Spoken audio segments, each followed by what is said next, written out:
cái phê ta đó nó khỏi rong nữa con nè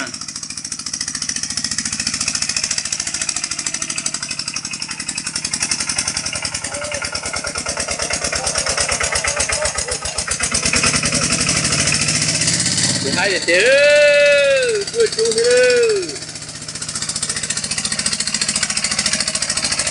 lại ơi đi cho ba té đây biết sao hả có con cái to à cái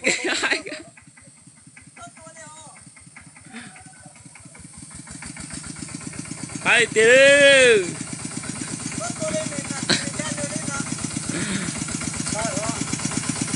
không mà ô liễu tàu nè ô nhân gia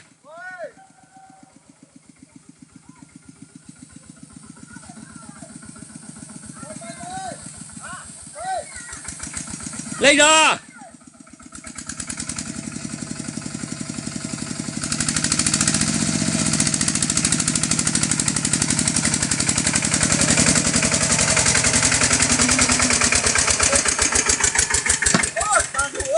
Dốt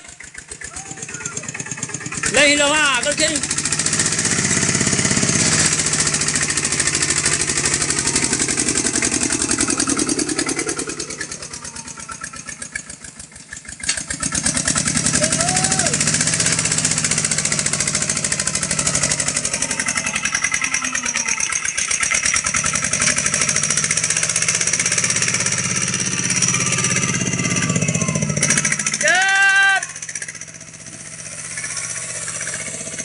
còn thở lúc nào lúc mới sắp tới bạn không dễ lỏng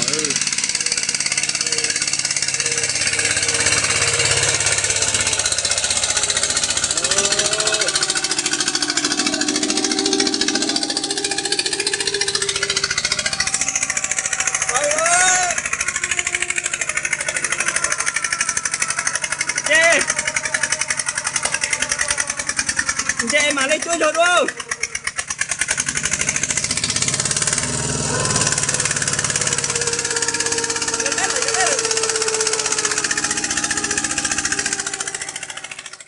Nhảy sao? Sao nhảy sao con nhảy sao to ha?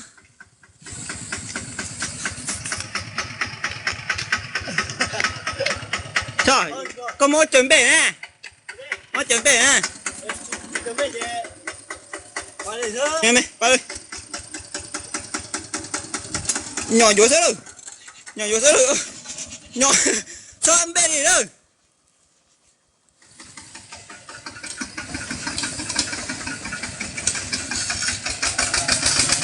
Mà ơi, ơi.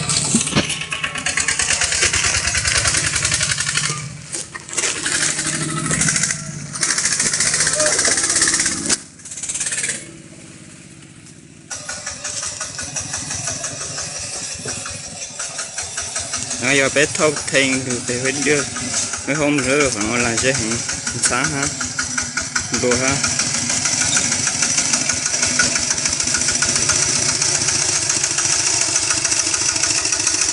bắt thôi luôn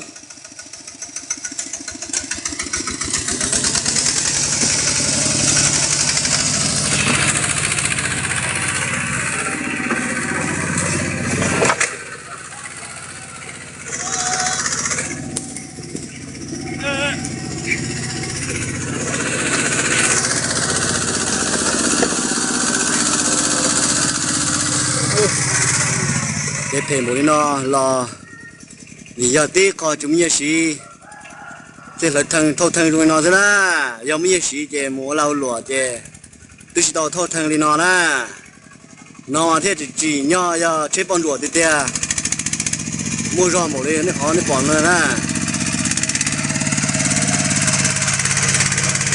bỏ đi nó là chừng lo nó thằng gì tia phải cho tay thế na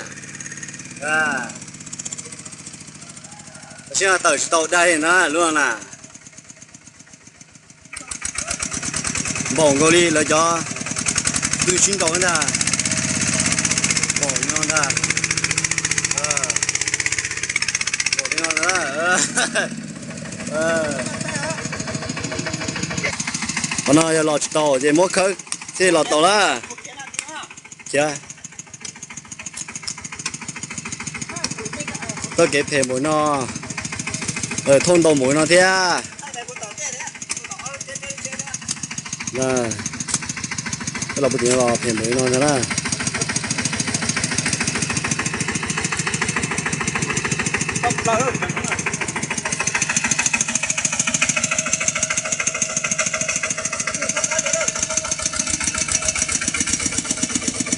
lò nữa đó tí nào là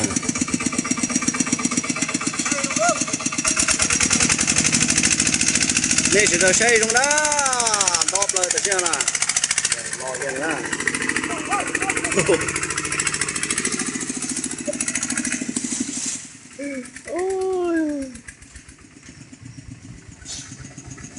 tập lò luôn đó là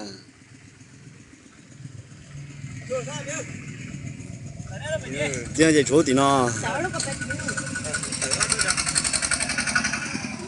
ơi anh thấy đâu chỉ cho lên nè thôi anh thấy là cái này đâu bay đâu